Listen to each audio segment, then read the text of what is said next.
I have a nice shiny quarter here. Dale, can you tell me what it says on there? Can you read what those words are right under my thumb? Okay. In God we trust, it says on the coin. I believe we have that on every piece of money that we have. Now, there are some people who are concerned that there are those who would want to take this off our money.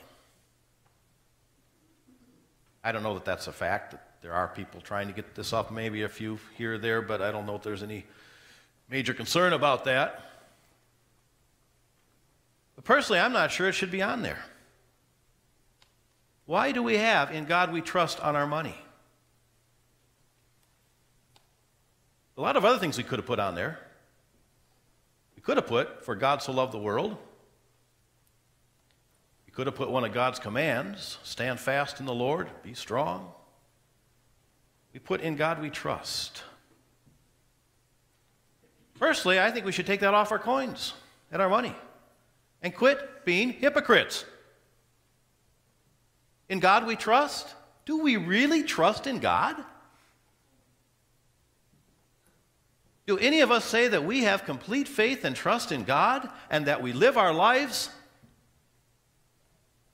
according to that trust? I think most of us right now would have to hang our heads in shame and say, no, I don't have that kind of trust. We claim it on our coins and on our dollar bills and all of our money. We claim that we have trust in God. What a bunch of hypocrites we are. It was interesting that I took that little bit off the coin. Let's see, "In God we trust." If you took that part and made a pie and took that out of the coin, it would be about 10% of that coin. 10%, that sounds familiar. Something in the Old Testament about tithes and offerings.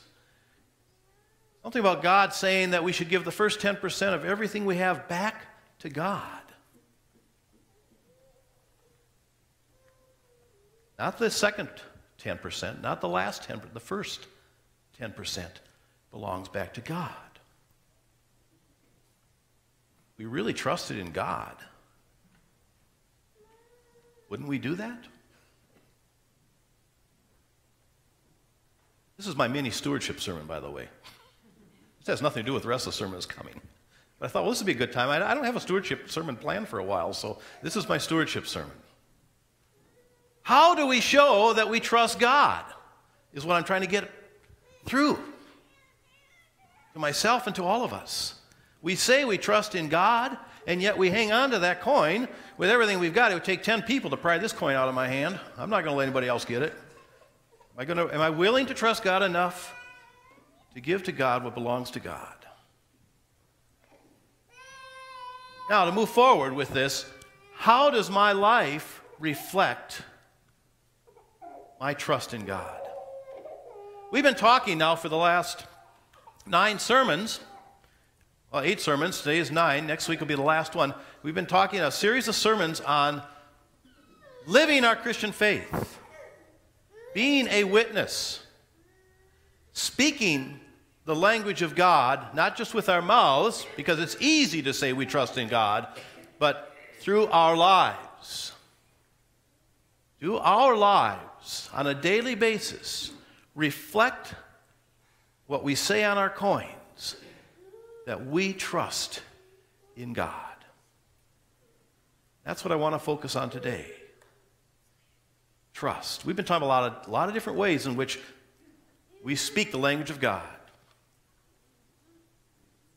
But trust is near the top of the list. So today we're going to talk about trust. We're going to talk about what it means to trust. We're going to, first of all, talk about why we don't trust. Because I'm going to be honest with you, I don't think most of us really have a lot of trust in God, by the way we live out our lives. If we did, what would that look like? That would be the first question I'd like to ask. If I had complete trust in God, what would it look like? Well, a couple weeks ago I preached a sermon on worry. That one seemed to hit a chord with a lot of people. Even a lot of people watching on TV said they mentioned that sermon. Well, if I had complete trust in God, would I ever worry? Of